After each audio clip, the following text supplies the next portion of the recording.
श्री कृष्णाय नमः। श्री गोपीजन वल्लभाय नमः। श्रीमदाचार्य चरण कमलेभ्ये नमः। श्री गुसाई जी परम दयालवे नमः। श्री गुरुवे नमः। अपने माथे बिराजता सेव्य स्वरूपाय नमः। सर्व वैष्णव ने जय श्री कृष्ण। પૂરણમલ ક્ષત્રિય જે ગિરિરાજજી ઉપર શ્રીજી બાવા માટે મંદિર સિદ્ધ કર્યું હતું, એ મંદિરમાં બધા વૈષ્ણવો વલ્લભકુળ પરિવાર પાસેથી આજ્ઞા લઈ અને ગિરિરાજ બાવાને આમની પણ આજ્ઞા લઈ દંડવત પ્રણામ કરી ઉપર દર્શન કરવા ગયા. ત્યાં શ્રીજી બાવાની ચરણ ચોગી છે, ચિત્રજી છે, એના દર્શન કર્યા. અને ત્યાં એક એટલે મંદિરના પગથિયા ચડ્યા પછી બીજો એક નાનો એક અલગથી ભાગ છે, ત્યાં મંદિરનો તૂટેલો ભાગ દેખાય છે, એટલે પ્રાચીન અવશેષ થોડા દેખાય છે. અને ત્યાં કૃષ્ણ ભંડાર તરીકે એ સ્થાનને નામ આપેલું છે. ત્યાં મંદિરમાં મણિકોઠા છે, ડોલ તિબારી છે, જગમોહન છે, અને નીચે એક ટાંકા જેવું બનાવેલું છે, તો એ કદાચ ઘી તેલના કૂવા હોઈ શકે એવી રીતે પણ લોકોની માન્યતા છે. ઉપર શ્રીજી બાવા માટે બિરાજવાનું સ્થાન છે, શૈયા મંદિર છે. અને શૈયા મંદિરની બાજુમાં એક ગુફા છે, એટલે ભુયારી માર્ગ જેને કહેવાય. અને એ માર્ગ સીધો મેવાડમાં પહોંચે છે. આજે પણ એ માર્ગ ત્યાં છે એવી રીતે લોકોની માન્યતા છે.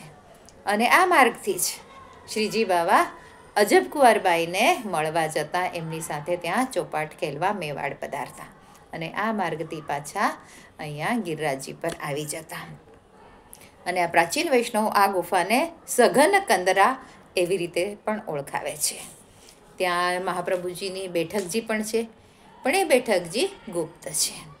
અને એ બેઠકજીનું ચરિત્ર આવું છે કે મહાપ્રભુજી જ્યારે પણ શ્રીજી બાવાની સેવા કરવા માટે અહીંયા પધારતા, તો જ્યારે અવકાશનો સમય હોય, એટલે કે અનવસરનો સમય હોય, ત્યારે ત્યાં દક્ષિણ બાજુ પર એક ચોતરો છે, એ ચોતરા પર મહાપ્રભુજી બિરાજતા અને ભાગવતનું પારાયણ કરતા. તો એક દિવસ ત્યાં બિરાજ્યા હતા અને મહાપ્રભુજીએ સુંદર નુપુરનો ઝણકાર સાંભળ્યો અને જોયું તો ત્યાં સ્વામિનીજી સ્વયં સ્વર્ણનો થાળ સિદ્ધ કરીને પ્રભુને આરોગવા માટે સામગ્રી લઈને આવ્યા હતા. આ જોઈને મહાપ્રભુજીને થયું કે આજે તો પ્રભુને અને સ્વામિનીજીને ઘણો પરિશ્રમ થયો છે. મનમાં ગ્લાનિ થઈ, ખેદ થયો. અને તરત જ દામોદરદાસ હરસાણીજીને કહ્યું કે આજે પ્રભુને વિલંબ થયો છે રાજભોગ આવવામાં, એટલે હવેથી આપણે શૃંગાર ભોગ પછી રાજભોગ સીધો ન ધરતા વચ્ચે પાછો આપણે એક ભોગ પ્રભુ માટે આપણે તૈયાર કરીશું, સિદ્ધ કરીશું. અને એને આપણે શું કહીશું? ગોપી વલ્લભ ભોગ. એવી રીતે આપણે એક નવો પ્રકાર શરૂ કરીએ. અને એ પ્રકાર આજ સુધી વલ્લભકુળ પરિવારમાં ચાલે છે. હવેલીઓમાં આ ભોગ આવે છે, શૃંગાર ભોગ અને રાજભોગની વચ્ચેના સમયમાં, જેથી કરીને પ્રભુને વિલંબ ન થાય, શ્રમ ના પડે. આ રીતનો આ સુંદર પ્રકાર આપણે જોયો. પછી બીજે દિવસે ત્યાંથી આગળ દાનઘાટી પર મુખારવિંદના બધાએ દર્શન કર્યા. 7 કોસની પૂરી પરિક્રમા બધા વૈષ્ણવોએ પૂર્ણ કરી.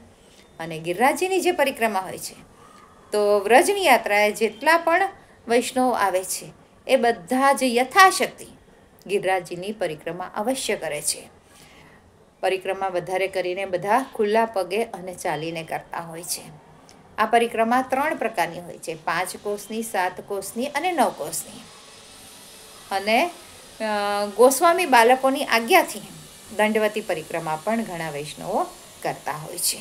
ગિરિરાજજીની માનતા રાખતા હોય છે ઘણા ભાવિકો, તો દૂધની ધાર સાથે પણ ગિરિરાજજીની પરિક્રમા કરવામાં આવે છે.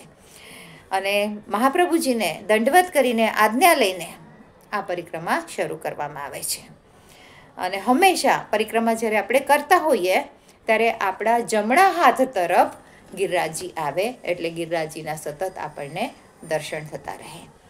હવે આ પરિક્રમા માર્ગ પણ સુંદર રીતે તૈયાર કરવામાં આવ્યો છે, જેથી કરીને ખુલ્લા પગે પરિક્રમા કરવામાં કોઈને પરિશ્રમ ના થાય. ગિરિરાજ બાવા આધિદૈવિક, આધ્યાત્મિક અને આધિભૌતિક આવી રીતે બિરાજે છે. અને ગિરિરાજજીના આધિદૈવિક 2 સ્વરૂપ છે, એક ભગવત સ્વરૂપ છે અને એક હરિદાસ વર્ય ભગવદીય સ્વરૂપ, એવી રીતે. અને ગિરિરાજ બાવા પોતાના ભક્તો ઉપર ખૂબ કૃપા કરે છે, એમના બધા જ દુઃખ દૂર કરે છે, મનોકામના પૂર્ણ કરે છે. એવું આ સુંદર એમનું આધ્યાત્મિક સ્વરૂપ છે. ગિરિરાજજી જ્યારે પૃથ્વી પરનું એ આધિભૌતિક સ્વરૂપ અને નિત્ય લીલાનું આધિભૌતિક સ્વરૂપ, એટલે પૃથ્વી પર જે છે એ આધિભૌતિક સ્વરૂપ પૃથ્વી પર છે, અને એવું નિત્ય લીલામાં પણ એટલે ગોલોકધામમાં પણ ગિરિરાજ વિવાહનું એવી રીતનું આધિભૌતિક સ્વરૂપ પણ આપણે જોવા મળે છે. ગિરિરાજજીની શિલાઓ જે બધી છે ત્યાં પંચરાગ એટલે પોખરા, મરકતમણી, નીલમણી એટલે આવા જે બહુ જ કિંમતી એવા સુંદર સુંદર રત્નોથી મળેલું આ સુંદર એનું સુંદર અને અતિશય લોભામણું, મનને આકર્ષિત કરી લે એવું સુંદર. અને કઠોર શિલા જે છે એ અત્યંત કોમલ થઈ જાય છે. અને એટલે જ ગિરિરાજજીની શિલાઓ ઉપર ઘણી જગ્યા પર આપણે પ્રભુના ચરણારવિંદના ચિહ્ન આજે પણ આપણે ત્યાં દેખાય છે, કેમ કે એ માખણથી પણ કોમલ હોવાથી એ ચિહ્નની છાપ ત્યાં પડી ગઈ છે. પ્રભુના મુકુટના પણ ચિહ્ન આપણે ત્યાં જોવા મળે છે. આના પછી આગળની પરિક્રમા આપણે પછી જોઈશું. આજ માટે આટલું છે. આજના મારા વચનોને પ્રભુ ચરણોમાં સમર્પિત કરું છું. કૃષ્ણાર્પણમસ્તુ. જે કંઈ ભૂલચૂક થઈ હોય તે માટે ક્ષમા ચાહું છું.